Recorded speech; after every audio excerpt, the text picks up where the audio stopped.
Pittsburgh Penguins. So, in terms of talking about teams and dynasties and things of that nature when looking back on history, the Penguins have never qualified as a dynasty, yet I've watched them win the Stanley Cup 4 times in my lifetime. And Pittsburgh's done it because they've had a superstar in their lineup for most of that time. It was Lemieux. Lemieux was teamed with Yager. Right now it's Crosby, who's teamed with Malkin. Their goaltending's always been good. Sometimes great, and I'll get into that here. But this is a look at a time gone by and at where they are now. There's an article here. This is my 1992 Hockey News yearbook, which I acquired from eBay during the summer. This was after Pittsburgh won their first Stanley Cup. So this article is after they won their first. Go figure.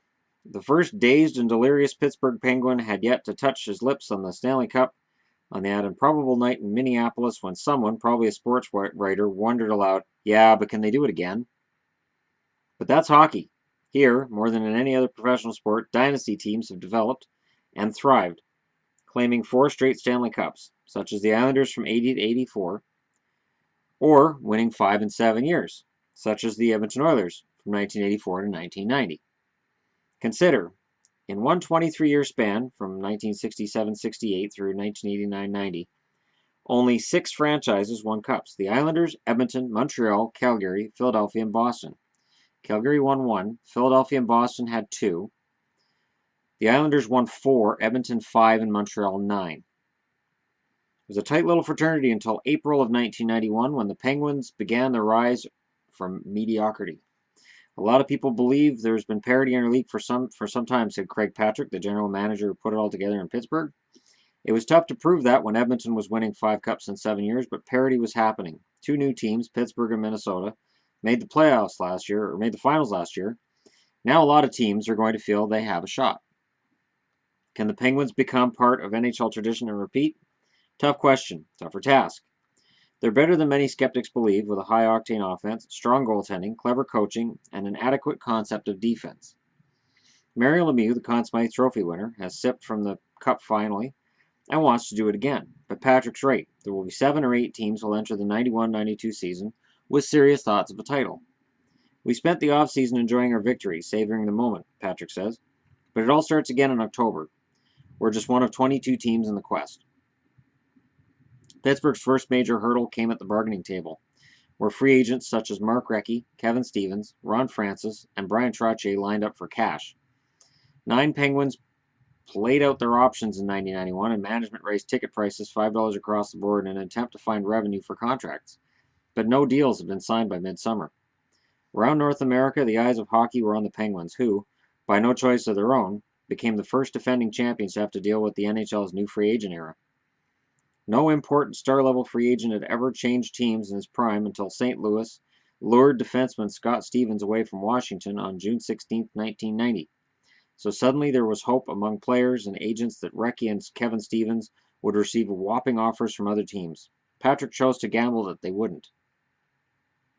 The contract game could grow even more dangerous for championship teams next summer if the NHL Players Association reaches its goal of a more liberal free agency system in the new collective bargaining agreement. Stability has been a key to dynasties in the past.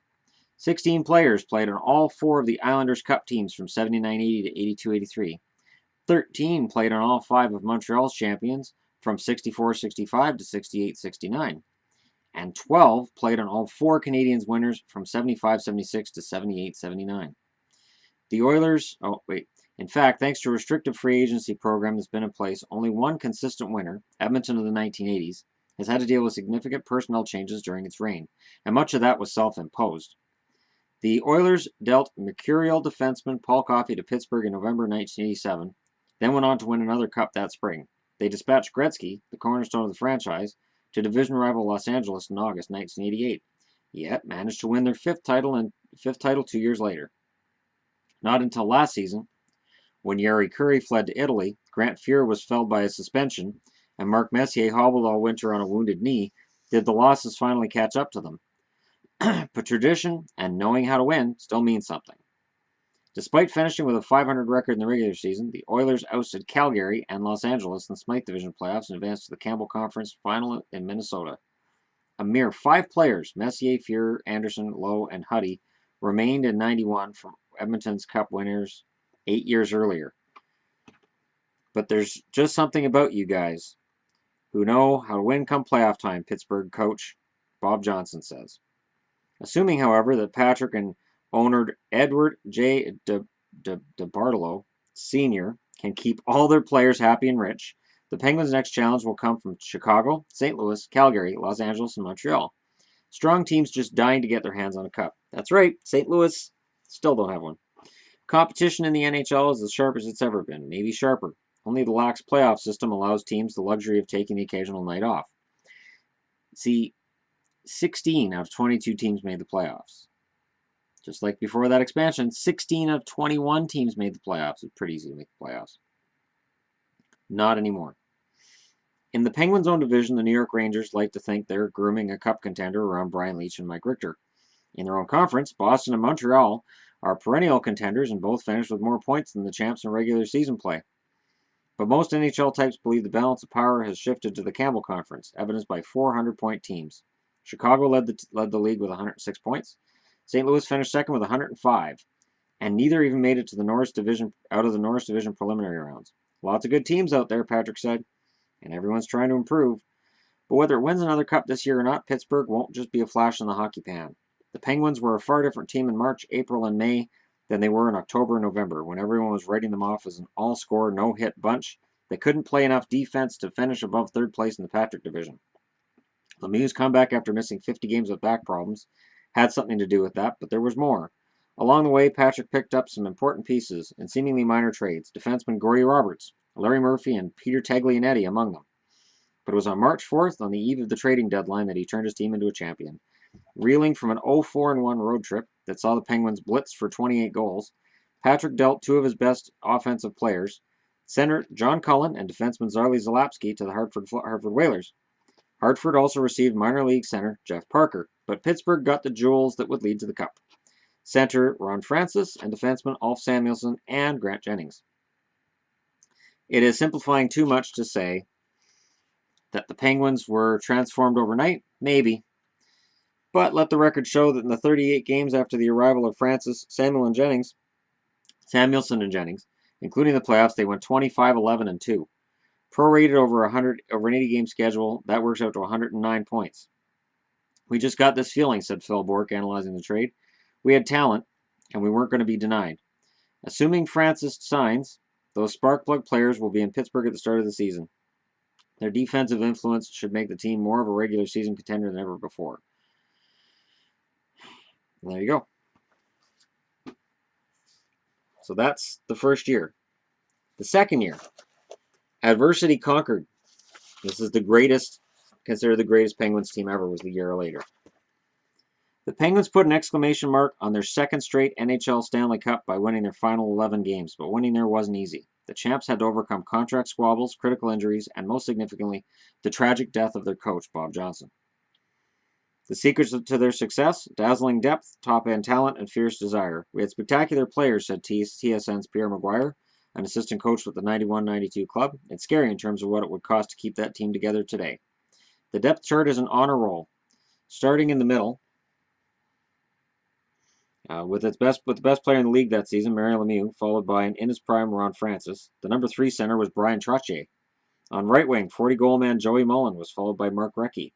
And later in the season, Rick Tocchet, while sophomore Jaromir Jagr showed flash signs of his burgeoning brilliance amid a 32-goal year. Left winger Kevin Stevens recorded a team-best 54 goals and 254 penalty minutes, giving Pittsburgh the top power forward in hockey. I loved Kevin Stevens, too. The blue line featured Paul Coffey until February, Larry Murphy, and Ulf and Shell Samuelsson. The last line of defense was money goalie Tom Barrasso, while all-time coaching guru Scotty Bowman pulled the strings after stepping in for Bob Johnson. That team could beat you anyway, said Vice President Tom McMillan, a reporter in '92. They could play a tough game, they could fight, they could play a defensive game, and they could blow your doors off. Yet despite the riches, they stumbled at times, on occasion badly. Johnson's passing in November cast a pall over the franchise, while Francis's contract impasse and Lemieux's back woes created big challenges.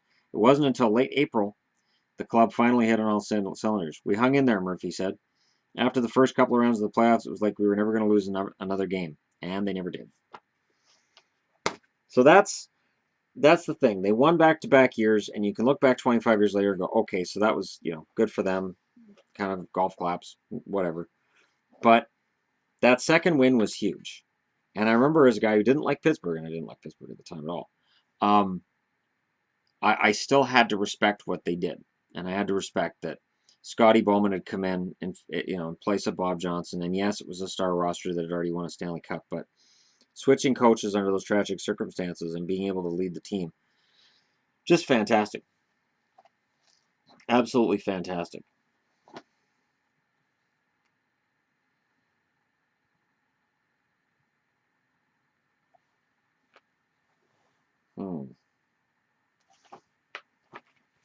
Now, if I'm going to look at, it should be in here, and I should have looked this up before.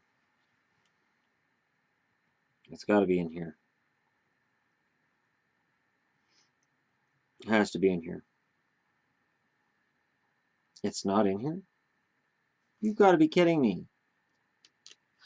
How is it not in here? Are you serious? You can't be. No. What?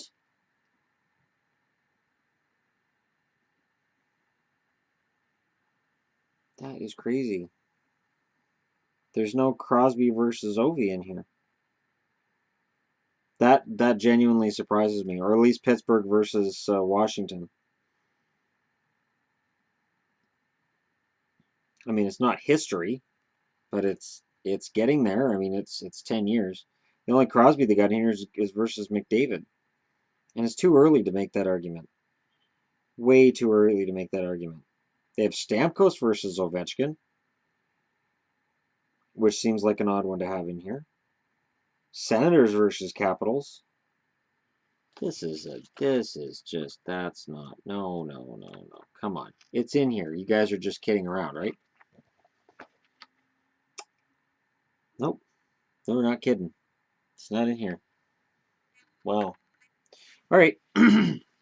So here's an argument that I can't make because I already know the answer to this. Which was a bigger surprise, the Matt Murray run to the Stanley Cup final or Patrick William coming out of nowhere and winning a bunch of games, and Lalime going 14-0-2 over his first 16 decisions. Well, Lalime, because Murray, I knew Murray was a damn good player, so that's not. Is it back here? Nope. Dumb. So Ovechkin versus Crosby. To me, if there's a rivalry that should be in that magazine, it's Ovechkin versus Crosby. I don't know why it's not in there. Maybe it's because people are like, oh, we're tired of hearing about Ovechkin versus Crosby. Ovi's a goal scorer. Crosby's an all-around great player. And Crosby is playing for a team that's run better. Whether I like Pittsburgh or I don't, and right now I do. I genuinely do. I genuinely cheer for Pittsburgh about half the time. which is good because half the time I'm not, but half the time I am. So they're right around middle of the league. Pittsburgh is a fantastically run organization. And they haven't always been. When Mario Lemieux came in, Pittsburgh was not attending games. When Lemieux retired the first time, attendance in Pittsburgh was down, way down. I think it was 10% drop just in the first couple months after he'd retired. And then before Crosby got there, there was some real concern that the team was going to get moved to Hamilton, that Pittsburgh was done. Pittsburgh's a franchise that's come back from the dead, I think, 3 times in my lifetime. Where you look and you go, oh, it looks like the Penguins are going to get moved. They're a pretty stable franchise right now. They've still got Lemieux there as an owner. They've got Crosby in his prime. They've got Malkin in his prime. They've got Letang patrolling the blue line.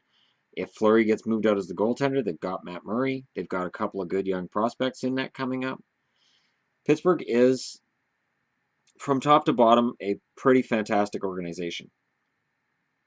But I do sometimes wonder, when is the next time there's going to be a crisis? Because the city of Pittsburgh hasn't shown that they're willing or ready to deal with losing regularly. It's like they can handle a year. When that second year of losing starts, they're like, all right, well, we're out of here. Then you draft that star like they did with Lemieux, and then they did with Crosby, and then, oh, Pittsburgh's back, everything's healthy again. So in terms of franchises, they're a pretty damn good franchise. If I look at their stats, games played leader is still Mario Lemieux with 915. Lemieux should have played way more games than he did. Back problems. Hodgkins, his battle with Hodgkins, which almost gets forgotten now. I mean, I almost guarantee there's probably young guys out there going, Hodgkins? I never heard that. I could see that because it doesn't really get talked about so much looking back at his career. I mean, this is a guy who came back from numerous back problems and came back from cancer. And I cannot deny that Mario Lemieux is one of the best warriors to ever play the game. Did I like Lemieux? No. Was I glad when he got 199 points and he didn't get 200 that year? Yes. Very glad. When he got injured, was I glad? Yeah. I was not a Mario Lemieux fan. I thought he was arrogant. More so than Gretzky. To me, anyways. I thought he was more arrogant than Gretzky. But keep in mind, I'm a teenager at this point, right? So when a lot of you guys talk about Crosby or you talk about McDavid and you talk about all these guys, that's how I felt back then looking at a guy like Lemieux. And yet here he is, number one in games played with 915, and here I am saying he probably should have played about 1,300 games, all in Pittsburgh. He went down in his prime. He came back. His back was a mess when he came back, and he still played. He couldn't even tie his own skates during the second Stanley Cup run. Couldn't tie his own skates. And needed a trainer to tie his skates at differing points before he retired and then when he came back as well. Lemieux is a guy I look at and I say, okay, I didn't like him when he played, but I have to have full respect for him now. And I think that'll happen with Crosby too. Crosby, it's been concussions. Crosby, it's been a lot of just freak stuff that happens. And guys do occasionally run Crosby. And he's a very, very, very good player who is the best of his generation. And if he played in the 80s, he likely puts up 150 points a year. And I don't know if Crosby is going to have that same legendary status after he retires that a guy like Lemieux or a guy like Gretzky's had, but he probably should. 2 Stanley Cups in this day and age, pretty impressive. His run last year with Pittsburgh, that Stanley Cup run with Pittsburgh last year was extremely impressive. And again, if you look all the way back in my videos, all the way back, start of the playoffs, playoff predictions, I predicted the Kings would win the playoffs, completely way off, but I said if they don't, Pittsburgh would be my pick. And that was after, numerous failures by Pittsburgh, but I just felt like they were due. They'd lost in the first round. They lost in the second round before that, the conference final. First round, second round. So I felt like they were due, and they were. Pittsburgh is, when I look at them right now, where they're at, let's see. As of this writing, this video, it's November 20th of 2016. And they're in a very good position. They're still winning. Right now, if the playoffs started right now, they play Washington in the first round.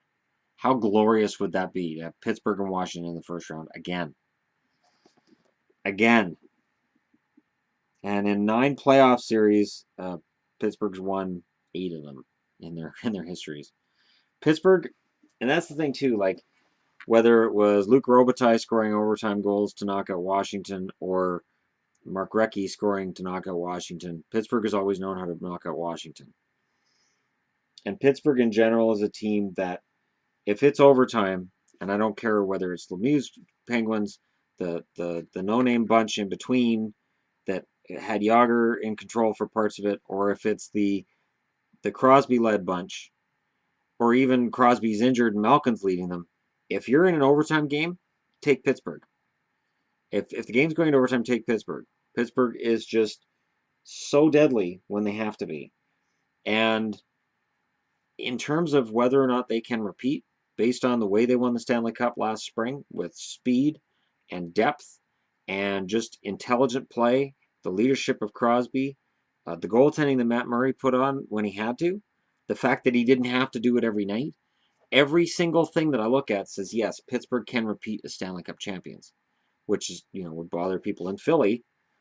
But Pittsburgh can repeat. They absolutely can. And if they meet Washington in the first round this year, my prediction that Washington's going to win the Stanley Cup this year goes up in flames. Because I really don't see how Washington beats Pittsburgh. The only way that Washington would need a Dallas Stars run. The Dallas Stars win the Cup in '99 because they don't have to play Detroit. They couldn't beat Detroit. Detroit gets knocked out by somebody else. Dallas wins the Stanley Cup. Pittsburgh has to get knocked out by the Rangers, by, say, like a crossover to the other division. They get knocked out by Montreal. They have to get knocked out by somebody else. I can't see Washington beating this team. I can't see very many people beating this team, to be honest. The Penguins are that good. So, I mean, and there were other articles I had in other magazines. I thought, well, no. The most important thing is looking back at 91 and looking what that team did, which was special. Looking at the 92 repeat, and then looking at where they're at right now, and can they repeat? They didn't need a Ron Francis to come in because they already had fantastic depth down the middle. Bonino as third-line center is fantastic for them. And they're able to get a guy like Kessel to buy into the team model. The fact that Phil Kessel has bought into Pittsburgh as a team, when he didn't in Boston, he didn't in Toronto, shows just how good this organization is. Phil Kessel was a me guy in Boston and in Toronto. Great player. And he won't score as much in Pittsburgh as he did for Boston at the end, or as much as he did in Toronto. But they've got him playing team hockey more than he did elsewhere. You can argue it's because he's playing with Crosby and Malkin, sure. But his whole mentality, his whole body language, the way he is after games has changed. And he's not as abrasive. He's not as difficult now that he's a Penguin as he was when he was in Toronto, or when he was in Boston even. So, there's a lot of speculation about, when are they going to trade Fleury? What's going to happen? This is a team that has proven time and time again that they can bounce back. I've got a magazine here. This is the 98-99 Sporting News. So just let that sink in. I got this in 1998. So some of you guys were just little ones when I got this one. 97-98 season was supposed to be a torturous exercise in life without Lemieux. So this is the year after. Some torture. When Mario Lemieux, the most popular and productive player in franchise, retired after the 96-97 season, he came back a year later. He left a gaping hole in the Penguins' depth chart and a tangible decline in the paying public's interest in the team. Because his departure was coupled with a rise in season ticket prices, many observers anticipated a serious drop in attendance. They were right. Attendance for home games declined nearly 10% from the previous season, and the number of sellouts at Civic Arena dropped from 21 to 7. Roger Marino, who joined the club as co-owner in May of 97, estimated the franchise lost about $17.5 million in the season after Lemieux's retirement. So right away, Lemieux retires and the team's finances go into the tank. On the ice, though, the Penguins did not slip. In fact, they were better responding to Lemieux's departure. A loss compounded by the absence of Peter Nedved, who sat out a year in a contract dispute. Not the first fucking time Lemieux or Nedved would sit out with a contract dispute. My God, you want to talk about guys who are arrogant? Nedved. With a stunningly successful season, earning 98 points, 14 more than the year before, and they were Northeast Division champions. Much of the credit went to first-year coach Kevin Constantine, who was able to sell players long accustomed to playing free-skating offense first to the merits of a strong two-way play. Right-winger Jaromir Jagr, who succeeded Lemieux as the cornerstone of the franchise, didn't always agree with Constantine's teachings. Jagr openly longed for a return to the up-tempo game, but that didn't prevent him from having a huge season. Jágr won his second NHL scoring championship in 4 years by piling up 102 points, 11 more than anyone else. Jágr readily acknowledged that his longtime center Ron Francis was an integral part of his success, and Francis put up brilliant numbers in his own right. He had 87 points to tie for 5th in scoring and moved past teammate Brian Trottier into ninth place on the NHL's career list. It was no coincidence that Francis's other line mate, Stu Barnes, had a breakthrough year too, recording 30 goals for the first time. Stu Barnes, tremendously underrated player. Penguins also had a strong season defensively, as evidenced by a goals against average of 2.25, with 188 goals allowed, both team record lows. The defensive stats were a reflection, at least in part, of a strong comeback by goalie Tom Barrasso, who had his best season in several years. It was, by almost any measure, a remarkable season, but the challenges this year will be even greater.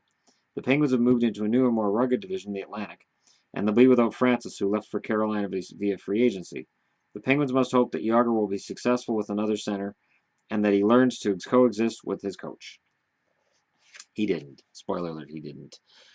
This was not that long before Jágr would bolt to Washington. But again, the year after Lemieux retires and Pittsburgh statistically got better. So that's what happens with Pittsburgh. So anybody who says, oh man, the day after Crosby leaves, they're going to be screwed. The day after he retires, one more concussion, Pittsburgh's screwed. Don't bet on it. The Penguins franchise has made a history of either being really good or really horrifically bad, and it's like there's no in between. They just go, there's this. It's the stock market. It's either bang or straight back up. There's no real meandering. It's just they're a really good team or they're a really bad team, and they seem to know when to be really bad because they seem to know when generational talents are coming up. Anyways, that's my view on the Penguins. I could get into all-time stats, but you guys know who the all-time leaders are. You guys know who these guys are. You guys know Lemieux, Stevens, Malkin, Crosby. Kevin Stevens, Kehoe, Mike Bullard, Martin Straka, Ron Francis. I don't even need to get into totals. Just say names. Sil Apps played a lot of his career there. He was a very good player near the start of their existence. Power play goals, Mario Lemieux had 236, which is just insane. He also had 49 shorthanded goals. Most deadly player shorthanded, I think, that I've ever seen is Mario Lemieux. Just scary. There were times where it was like, you have a power play, turn it down. Just turn it down. Just go ahead and say, you know what? No, we're not going to take this power play. We're just going to turn this down. Just turn it down. Alrighty. That's it for my look at the Penguins. It really, the cover of this magazine says it all. This is this year's magazine. Penguins, #1, Stanley Cup. They're 4th, and I don't think it'll be their last. And I don't think it'll be Crosby's last. Now, whether or not they win it this coming year, that's where we all argue and we can debate it. But what is not debatable is that this is a franchise that finds a way to survive and win. They find their way to survive. They draft their franchise generational talent, and then they win. And I wouldn't bet against them doing it again. When the day comes that Sid the Kid is no longer Sid the Kid and he's out of hockey, they will somehow replace him with a player who is another generational talent. And it is insane watching them do it. You guys think that I was mad watching the live reveal of Toronto winning the draft lottery last summer? You should have seen me when it was revealed Pittsburgh was getting Sidney Crosby coming out of the lockout. I was enraged. I was convinced there was a fix. That this was done just to save the Penguins, and that Bettman made a deal with Pittsburgh ownership to save the team by hand-feeding them Sidney Crosby. Because I knew damn well what was going to happen when they got Sid the Kid. I knew exactly what was going to happen. So, anyways, that being said, that's it for me for now. Thanks for watching. If you're just passing through, don't forget to hit like and subscribe, and I'll talk to y'all again soon.